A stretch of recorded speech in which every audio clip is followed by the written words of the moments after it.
Hello aspirants, welcome to ट्राइम मंत्रा। आप सभी का हार्दिक हार्दिक स्वागत है। हम लोग डिस्कस कर रहे हैं एलिगेशन के बारे में, और इससे पहले मैं मिक्सचर के 2-3 लेक्चर्स बना चुका हूँ।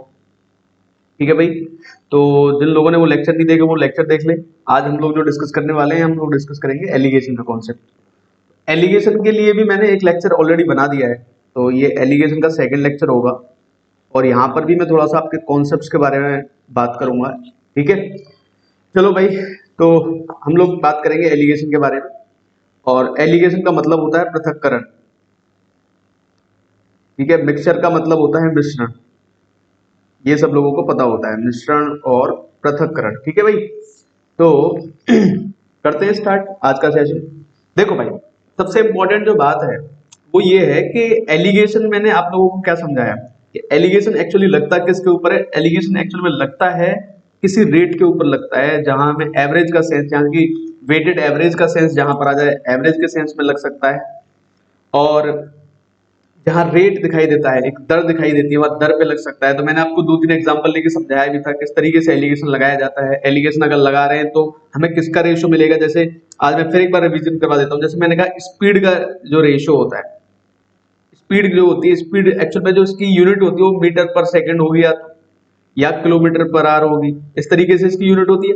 तो अगर मैं स्पीड के ऊपर एलिगेशन लगाने चला जाऊं, kilometre per hour, kilometre per hour और किलोमीटर पर आवर, तो मुझे जो एलिगेशन के बाद जो रेशो मिलेगा, वो रेशो एक्चुअल में मुझे किस चीज का मिलेगा, आवर का।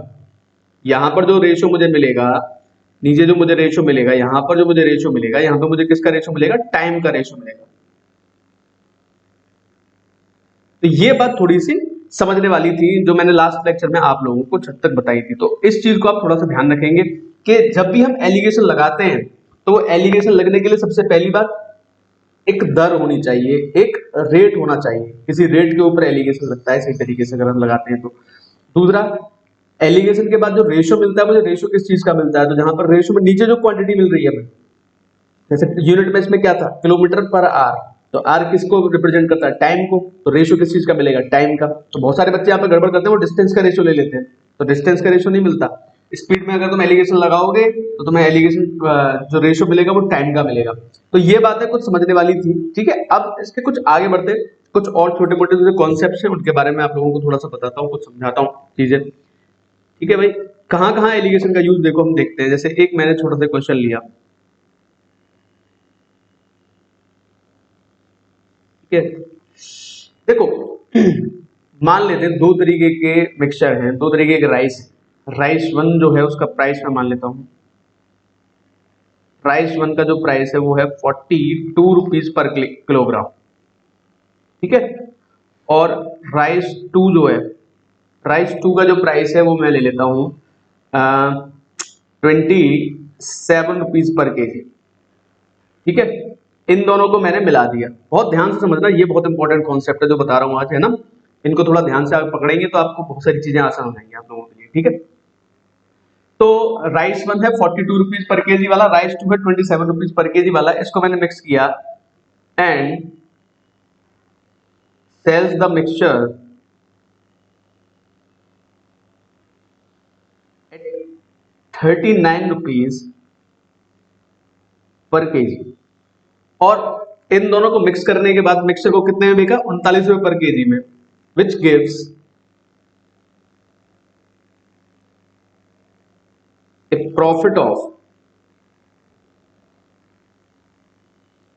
30%, जिससे कि हमें 30% का प्रॉफिट हो जाता है। बहुत ध्यान से मेरी बात समझते रहना, एक एक चीज बता रहा हूं। दो राइस की क्वालिटी, ऐसे इतने सारे क्वेश्चन आप लोगों को देखने को मिलेंगे ना, बहुत सारे क्वेश्चन इस तरीके के देखोगे आप। राइस की दो क्वालिटी है, एक 42 रुपीज पर केजी वाली, एक 27 रुपीज पर केजी वाली। इन दोनों को मिलाकर मिक्सचर को मैंने 39 रुपए पर केजी पर बेचा। 39 रुपए पर केजी में बेचने पर मिक्सचर से मुझे कितना पैसा मिलता है, 30% का प्रॉफिट होता है 39 पर बेचने पर। ठीक है, in what ratio, in what ratio these two varieties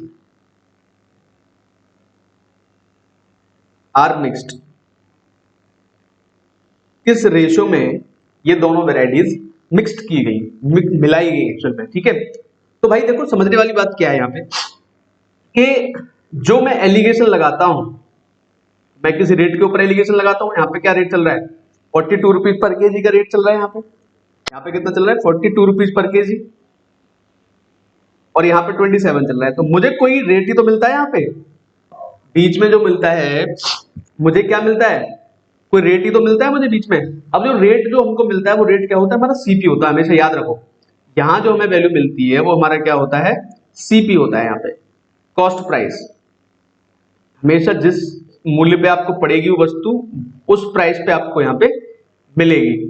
अब क्वेश्चन में हमसे क्या बोल दिया गया कि 39 रुपए पर केजी पर मैंने सेल किया, यानी कि ये 39 रुपए जो है ये क्या बन गया आपका, एक सेलिंग प्राइस हो गया आपका। 39 रुपीज पर केजी क्या बन जाएगा हमारा, सेलिंग प्राइस। तो सेलिंग प्राइस बनने का मतलब क्या है कि भाई 39 रुपीज पर केजी जो है हमारा, ये हमारा तो सेलिंग प्राइस है ना। और मैं एलिगेशन किस पे लगाऊंगा, सीपी पे लगाऊंगा। इसका मतलब मुझे क्या निकालना पड़ेगा, सीपी निकालना पड़ेगा। सिंपल सी बात है, तो सीपी निकाल दें इसका, ठीक है चलो सीपी निकाल देते हैं। 39 रुपीज पर केजी पर बेचने पर कितना प्रॉफिट होता है भाई, 30% का प्रॉफिट होता है। तो 130% की वैल्यू कितनी आ रही है 39, तो 100% की वैल्यू यहां से कितनी आ जाएगी, निकाल सकते हो easily. 39 divide by 130 multiply by 100, 30 आ जाएगा। 39 को ये 3 बार कैंसिल कर देगा, जीरो से जीरो कैंसिल हो जाएगी। यानी कि जो सीपी मुझे पड़ेगा वो मुझे पड़ेगा 30 रुपए पर किलोग्राम। आ रही है कुछ बात समझ में। एलिगेशन में किस पे लगा दूंगा, सीपी पे, सिंपल सा है। अब देखो मैं क्या काम करने वाला हूं, देखो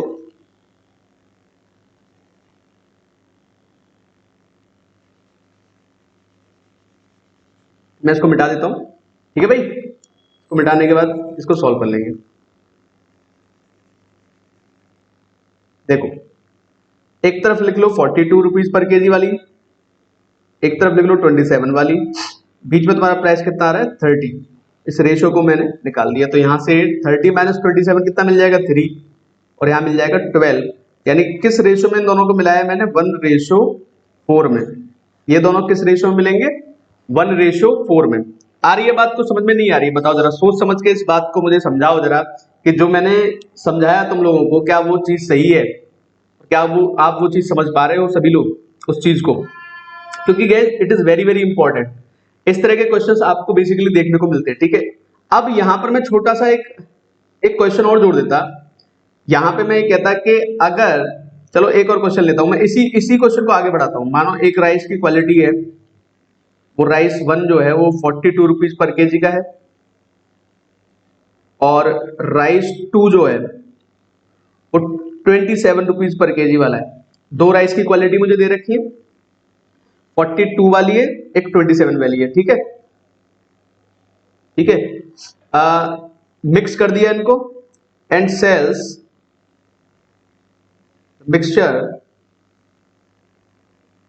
eight 39 rupees per KG, which gives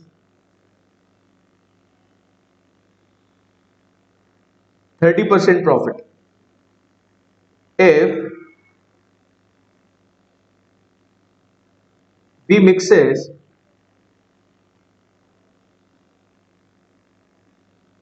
20 kg of 42 rupees per kg rice. Find the quantity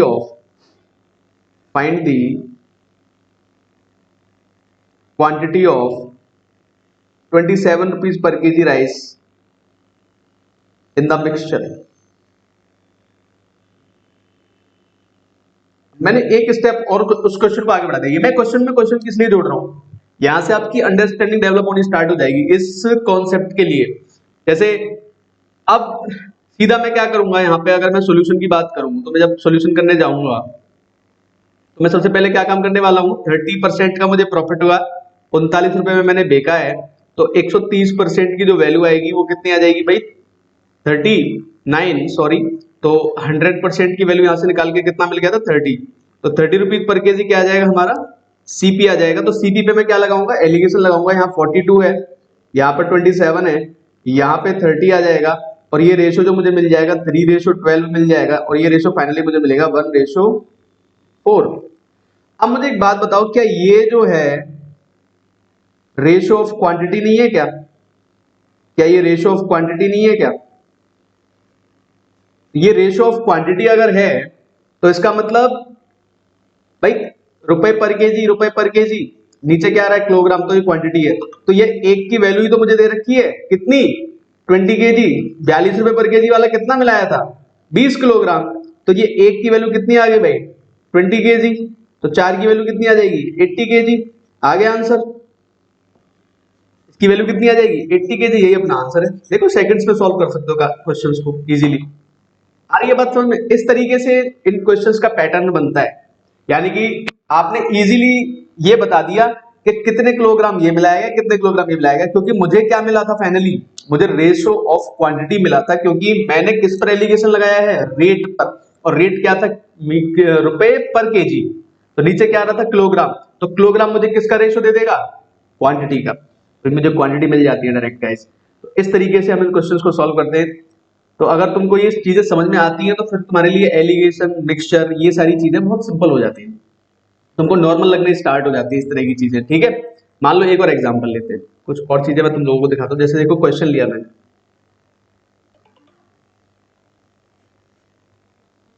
मैंने दो वस्तुएं, person buys two articles in 5000 rupees. एक व्यक्ति ने दो आर्टिकल खरीदे। कितने के खरीदे? 5000 रुपए के। ही sells one at a profit of 20% and second at a loss of 5%। ठीक है, if total profit is 15%, find CP of both articles। ये भी मैं एग्जांपल्स बता रहा हूं, जब क्वेश्चंस में करवाऊंगा तो क्वेश्चंस में पूरे आप लोगों को बहुत सारे क्वेश्चंस पे करवा दूंगा।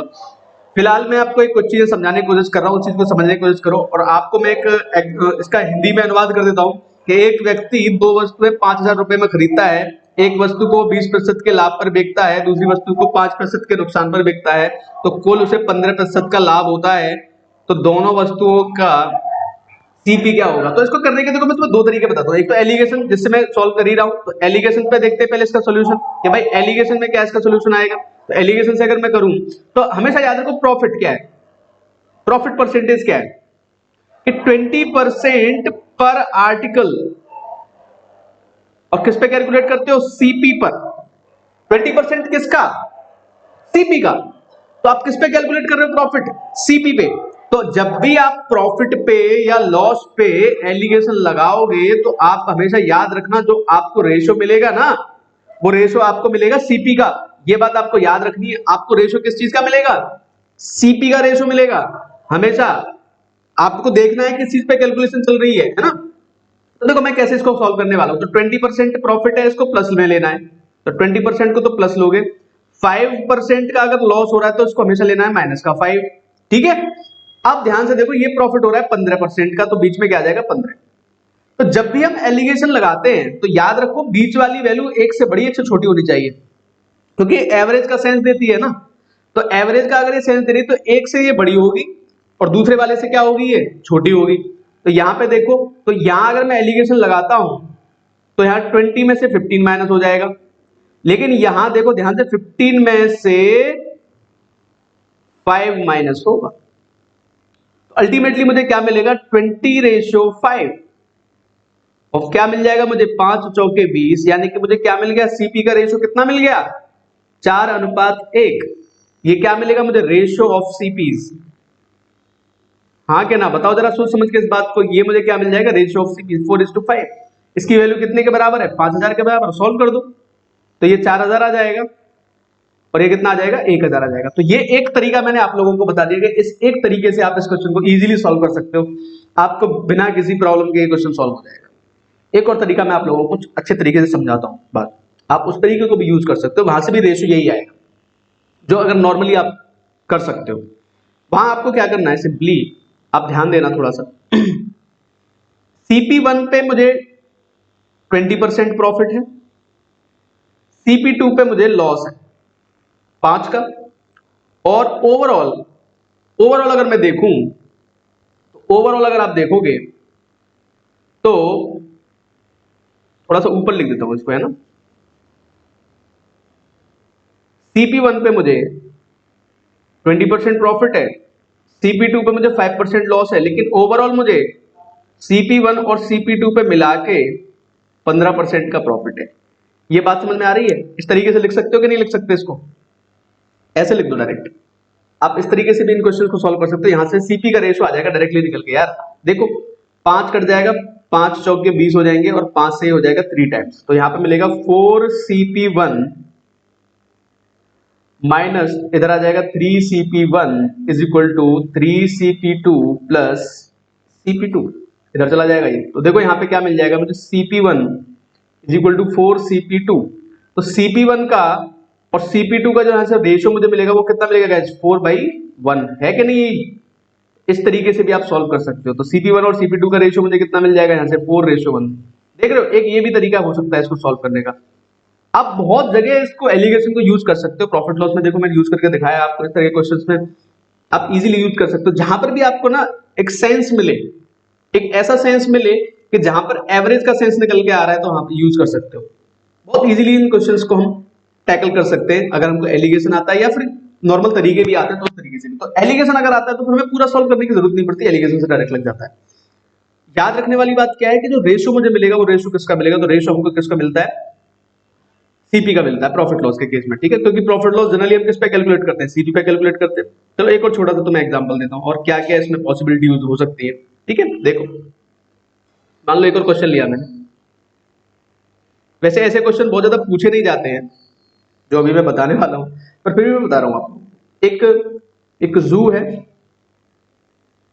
इस जू के अंदर दो तरीके के जानवर हैं, रैबिट है और हैन, या हैन हॉर्सेस कर लो, 4 पैर वाले और 2 पैर वाले मान लो बस। हैंस हैं और हॉर्सेस है। हैंस यानी कि मुर्गी है, ठीक है, और हॉर्सेस यानी कि घोड़े। समझ गए बात को भाई, हैंसेस और हॉर्सेस। मुर्गी जो होती है उसके 2 पैर होते हैं, घोड़े के कितने पैर होते हैं, 4 पैर होते हैं। इफ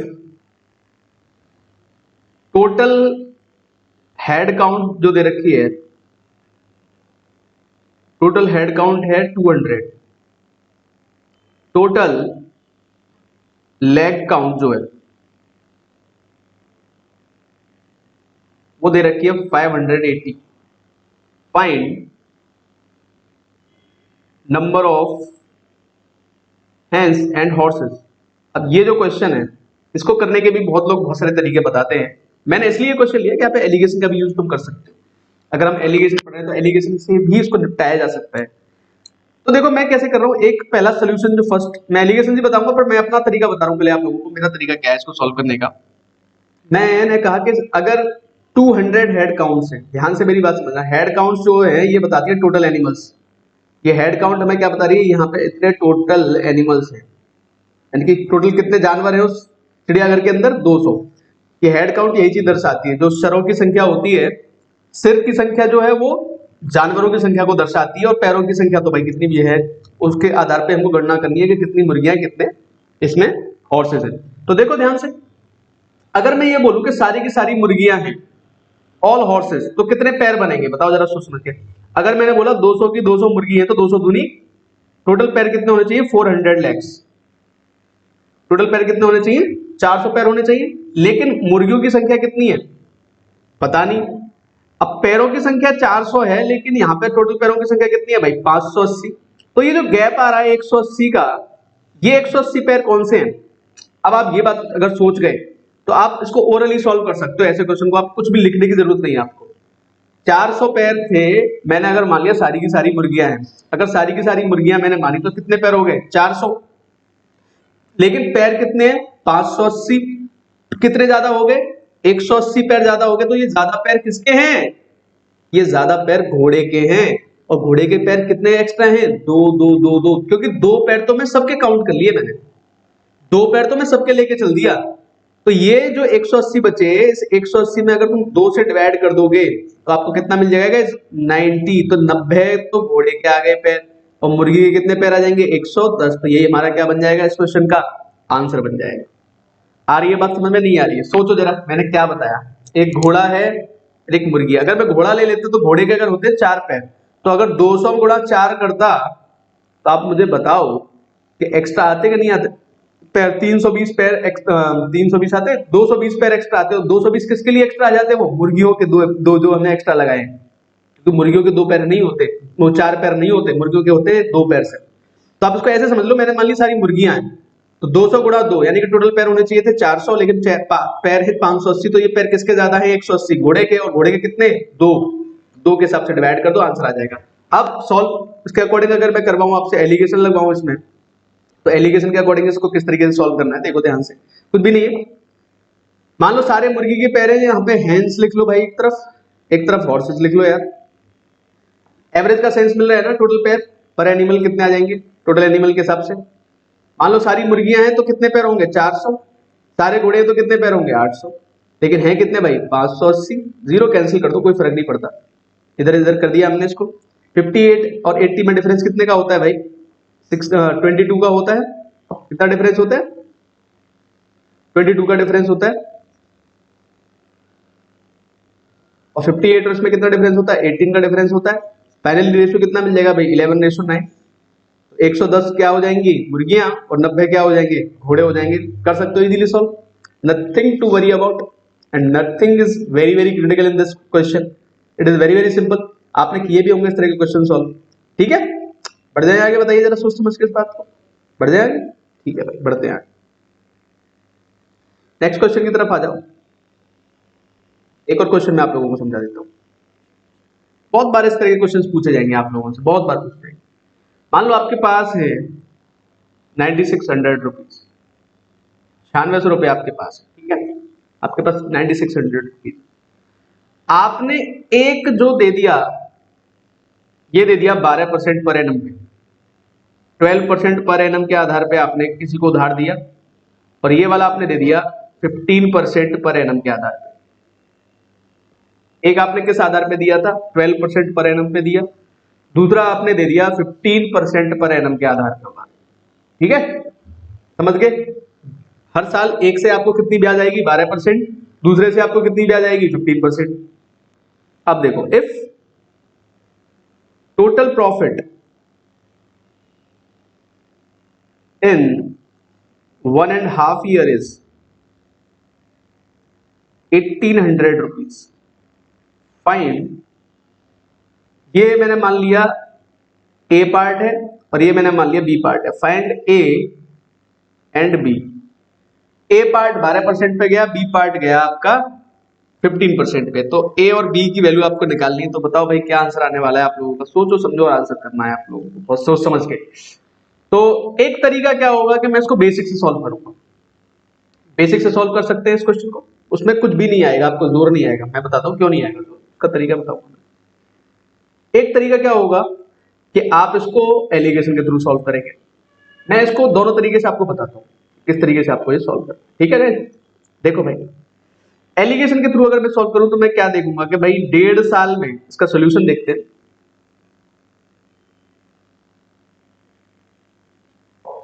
1.5 साल में टोटल 1800 रुपए कमाते हो, तो एक साल में कितने कमाते हो। तो अगर मैं 1.5 ईयर्स में 1800 कमाता हूं, तो 1 ईयर में मैं कितना कमाऊंगा भाई, 1800 डिवाइड बाई 1.5, कितने रुपए आ जाएंगे भाई, 1200 रुपए। कहने का मतलब है कि एक साल की जो ब्याज आ गई वो आ गई 1200 रुपए। अब तुमको क्या करना है ये समझो, 1200 रुपए जो है ना, ये कैलकुलेट करके देखना है 9600 का कितना परसेंट है, क्योंकि मैं यहाँ पे एवरेज निकालूंगा ना कि भाई दोनों पे टोटल मिला के मुझे एवरेज कितना परसेंट मिल रहा है। इंपॉर्टेंट टास्क तो यही है भाई। अगर मुझे एवरेज का सेंस मिलेगा तभी तो मैं लगा पाऊंगा एलिगेशन। अगर मुझे एवरेज का सेंस ही नहीं मिलेगा तो मैं एलिगेशन कैसे लगाऊंगा? तो मैं एवरेज का सेंस लेने के लिए ये चेक करके देखूंगा कि ये 1200 रुपए जो है वो 9600 रुपीज का कितना परसेंट है। अगर मैंने ये चीज कैलकुलेट कर ली तो मेरा काम आसान हो जाएगा। देखो क्यों? क्योंकि और ये फाइनली मुझे कितना मिलता है 1/8, और 1/8 तुम सब जानते हो 12.5% होता है। 1/8 कितना होता है? 12.5%। तो देखो मुझे एवरेज कितना मिल गया? 12.5%। एक राशि पर मुझे मिलेगा 12%, दूसरी राशि पर मुझे मिलेगा 15%, और दोनों पर मिलाकर मुझे मिल जाएगा 12.5%। तो कर ले यार सॉल्व इसको, बताओ। देखो जरा, देख लेते हैं कितना आ रहा है। 12.5% एक साल पे मैंने क्यों किया कैलकुलेट, यही बताऊंगा आप लोगों को। एक तरफ 12 है, एक तरफ 15 है, और एक तरफ 12.5 है। अगर मैं एलिगेशन लगा दूं इस पे तो यहाँ पे बच जाएंगे 2.5, और यहाँ पे बचेंगे 0.5, तो 5 पंजे 25, तो क्या रेशो मिल जाएगा? 5:1। बहुत इजी हो गया। तो ये जो 9600 रुपए है इसको किसमें 5:1 में बांट दो, और 16 पंजे 80 होते हैं, तो 5:1 में इसको बांटने पे मुझे यहाँ पे मिल जाएंगे 8000, और यहाँ मिल जाएंगे मुझे 1600। इतना तो आप कर ही सकते हो भाई। ये मत कहना कि ये 8000 और 6000 1600 कहां से आ गए, है ना। 6 की वैल्यू 9600, 5 की वैल्यू 8000, और 1 की वैल्यू कितनी आ जाएगी? 1600। तो इस तरीके से आप इस क्वेश्चन को इजीली सॉल्व कर सकते हो। You can easily mark your answers. अच्छा, अगर बेसिक से करना होता, अगर आपको एलिगेशन नहीं आता, उस सेंस में आप क्या करते, क्या कर सकते हो आप उस सेंस में? सोचो इस चीज को भी, क्योंकि अगर बाई चांस एलिगेशन आपको याद नहीं रहता तो भाई फिर नॉर्मली इसको सॉल्व करना पड़ेगा कि नहीं करना पड़ेगा, ये भी तो सोचने वाली बात होती है। उसके लिए उस केस में भी कर लेंगे, उस केस में भी कुछ नहीं करना आप लोगों को। देखो 9600 आपके पास, 9600 मेरे पास है। एक जा रहा है 12% पे, एक पार्ट जा रहा है 15% पे, ठीक। तो ओवरऑल देख लो कितना परसेंट आपको मिल रहा है। ये कितना मिल रहा है? 1800 रुपए, ठीक है। आपको टोटल मिल रहे हैं 1800 रुपए। तो ये एक तो तरीका ये था कि 1800 रुपए काउंट कर सकते हो। 1800 रुपए भी काउंट करके देखे जा सकते हैं कितने परसेंट मिल रहा है ओवरऑल, ठीक है। और 1.5 साल के हिसाब से आप कैलकुलेट कर सकते हो।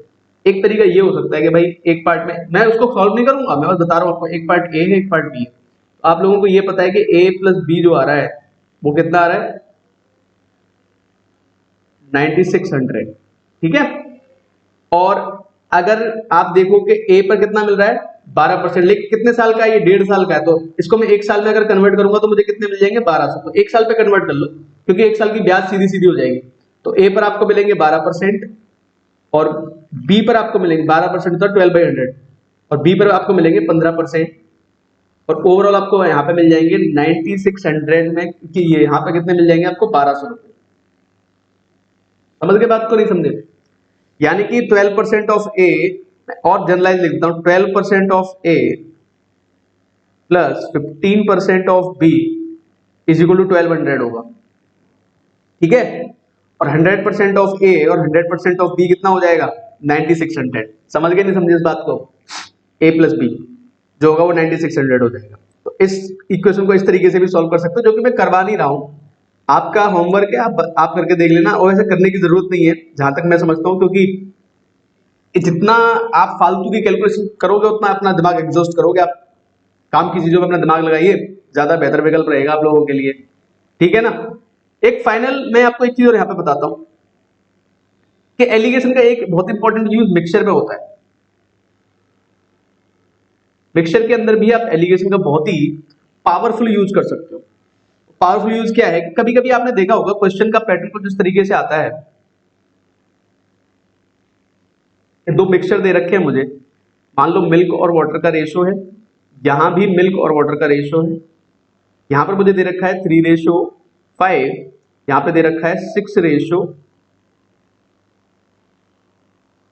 चेंज कर लेते हैं, यहां पे मान लेता हूं मैं 7:4, ठीक है। इस तरीके से ये दो रेशो मुझे दे रखे हैं। अब मुझे क्वेश्चन में क्या बोला जाता है कि इन दोनों को मैंने मिला दिया और एक तीसरा मिक्सचर बना। ये फर्स्ट कंटेनर था, ये सेकंड कंटेनर था, और ये था हमारा थर्ड कंटेनर। एक मिक्सचर ये है, दूसरा मिक्सचर ये, तीसरा मिक्सचर ये। इस तीसरे मिक्सचर को जब मैंने मिलाया तो ये रेशो हो गया 1:1 मिल्क और वाटर का। आपको ये बताना है कि कंटेनर 1 और कंटेनर 2 को आपने किस रेशो में मिलाया कि मिल्क और वाटर का रेशो 1:1 हो गया। आज का मेरा लास्ट क्वेश्चन यही मैं आपको समझाऊंगा, फिर नेक्स्ट क्लास में इस पे और मैं डीप में डिस्कस करूंगा आप लोगों के साथ में। फिलहाल मैं आपको कुछ चीजें बताना चाहता हूं। देखो, अगर आप ये सोच रहे हो कि आपको एलिगेशन का कुछ पैटर्न याद है, तो एलिगेशन में क्या दिया जाता था, किस मिक्सचर में क्या दिया जाता था, मैं भाई इस रेशो में मिलाता हूँ, मैं 300 ग्राम इसके मिलाता हूँ, 500 ग्राम इसके मिलाता हूँ, तब मुझे ये रेशो मिलता है। वो रेशो मुझे निकालना पड़ता था। जब पहली क्लास आप देखोगे मिक्सचर की तो आपको ध्यान आएगा। लेकिन यहाँ पे क्या पूछा है, वो किस रेशो में मिलाया गया। यहाँ पे हमको क्या दे दिया ऑलरेडी, यहाँ ऑलरेडी हमको क्या चीज बना के दे दी गई है, रेशो दे दिया गया। और पूछा है कि भाई फाइनल रिजल्टेंट मिक्सचर में रेशो ये आ गया मिल्क और वाटर का 1:1, और 2 कंटेनर मेरे पास है। एक कंटेनर के अंदर मिल्क और वाटर का रेशो कितना दे रखा है, 3:5 है, और दूसरे कंटेनर के अंदर जो मिल्क और वाटर का रेशो दे रखा है वो दे रखा है 7:4। इन दोनों को मैंने मिला दिया एक तीसरे में, और तीसरे में मिलाने के बाद मिल्क और वाटर का रेशो कितना आ गया, 1:1। समझ गए बात को। तो एलिगेशन के थ्रू भी सॉल्व करना सिखाता हूं मैं इसको, एलिगेशन के थ्रू कैसे करते हैं। बाकी मैं आपको एक चीज समझाता हूं। मान लो इसके x पार्ट लेते हो और इसके y पार्ट लेते हो। अगर मैं x और y के थ्रू चलूं तो ये क्वेश्चन हो जाएगा बहुत लेंथी हो जाएगा, बहुत ज्यादा। बताता हूं उसका रीजन क्या है। क्योंकि देखो x पार्ट मैंने मान लिया टोटल, तो अगर मैं कहूं कि भाई मिल्क कितना आएगा, तो आप कहोगे भाई x तो टोटल है, तो x का 3/8 हो जाएगा। मिल्क जो हो जाएगा x का 3/8 हो जाएगा, और वाटर जो हो जाएगा वो x का 5/8 हो जाएगा। समझना बहुत ध्यान से। y पार्ट लोगे तो मिल्क जो हो जाएगा y का टोटल कितना है, देखो ये 8 है, ये टोटल कितना है 11, 7/11 हो जाएगा। और वाटर जो होगा वो 4 का सॉरी y का 4/11 हो जाएगा। इस तरीके से ये वैल्यू बन के आएंगे हमारे सामने। समझ गए नहीं समझे बात को सब लोग। अब मिल्क में मिल्क वाला जोड़ देना, पानी पानी वाला जोड़ देना, रेशो कितना आ जाना चाहिए 1:1। तो मिल्क कितना है भाई 3x/8, मिल्क कितना है 3x/8, बेसिक बता रहा हूं पहले फिर एलिगेशन से करेंगे, प्लस 7/11 डिवाइड बाई पानी कितना है 5x/8 प्लस कितना पानी यहाँ पे 4y/11। और ये दोनों का जो रेशो मिलेगा, क्योंकि ये पार्ट जो मिल्क का पार्ट है और ये पार्ट किसका है वाटर का पार्ट है, तो ये रेशो मुझे कितना मिल जाएगा 1:1। यही कॉन्सेप्चुअल क्लैरिटी आपको चाहिए कि ये एक्चुअली पूछ क्या रहा है हमसे, हमको बताना क्या है। तो यहाँ पे एक एवरेज का सेंस बनता है। कंबाइंड आ रहा है ना मिक्सचर, तो एक एवरेज मिक्सचर मुझे मिलता है। तो एवरेज मिक्सचर मिलने की वजह से मैं यहाँ पे एलिगेशन लगा पाता हूँ। अब एलिगेशन यहाँ पे लगता किस तरीके से ये भी थोड़ा समझना पड़ेगा। एलिगेशन यहाँ पे अलग तरीके से लगता है, एलिगेशन यहाँ सीधा नहीं लगता। एलिगेशन किस तरीके से लगता है वो भी बताता हूँ। देखो अगर मैं अब चलो इसको एक बार सॉल्व कर लेते हैं। तो इसको अगर मैं यहाँ पे सॉल्व करके लिखना चाहूँ तो ये कैंसिल आउट हो जाएंगे दोनों। यहाँ पे आ जाएगा 11 3 33x plus 8 7 56y is equal to इधर हो जाएगा 11 5 55x प्लस 32y। ठीक है, तो 32 को इधर ले जाना, इसको इधर ले आना, तो 32 को इधर लेके आऊंगा तो y कितना बच जाएगा 24x 4y हो जाएगा, और ये हो जाएगा 55 निकाल दोगे तो 22x हो जाएगा। तो x और y का जो रेशियो बनेगा यहाँ से वो बनेगा 24/22, यानी कि 12:11, यानी कि 12 पार्ट इसके गए थे और 11 पार्ट गए थे इसके। एक्चुअल में कहना ये चाह रहा है आपसे, कितना मिलेगा रेशियो मुझे x और y का 12:11। आ रही है कुछ बात समझ में। x और y को मैं किस रेशियो मतलब मैं इन दोनों कंटेनर को किस रेशियो में ला रहा हूँ 12:11 में मिला रहा हूँ। तो ये तो करने का होता है एक बिल्कुल बेसिक मेथड जो कि हम करते आए होंगे या फिर आप करते एकेडमिक में हमको जो करना पड़ता है, लेकिन एलिगेशन से आसान हो जाएगा। देखो 3:5 7:4, 3:5 है एक तो, और ये 7:4, और मिल रहा है मुझे 1:1। मिल्क और वाटर, यहाँ भी मिल्क और वाटर, यहाँ भी मिल्क और वाटर। एलिगेशन कैसे लगाना है ये ध्यान दो। बस एक क्वेश्चन समझा देता हूँ दोनों तरीके से। चाहे तो मिल्क की तरफ से लगाना, चाहे वाटर की तरफ से लगाना, ठीक है, एक की तरफ से लगाना। तो मिल्क यहाँ पे कितना है 3, टोटल कितना है ये 8, 3/8। मिल्क कितना हो गया 3/8। यहाँ मिल्क कितना गए 7, टोटल कितना है 7 और 4 11। यहाँ मिल्क कितना है 1, और ओवरऑल कितना हो गया ये 2। अब ये एलिगेशन आपको लगाना आना चाहिए। अब एलिगेशन इसको कैसे लगाओगे ध्यान देना, मेरी बात बहुत समझना ध्यान से। 8 2 11, 8 2 और 11 इनका एलसीएम ले लो, इनका एलसीएम ले लो, तीनों का 88 आ जाएगा। तो यहां पर तो 4 × 11 हो जाएगा, यहां पर 8 से मल्टीप्लाई हो जाएगा, और यहां पर कितने से मल्टीप्लाई हो जाएगा 11 से।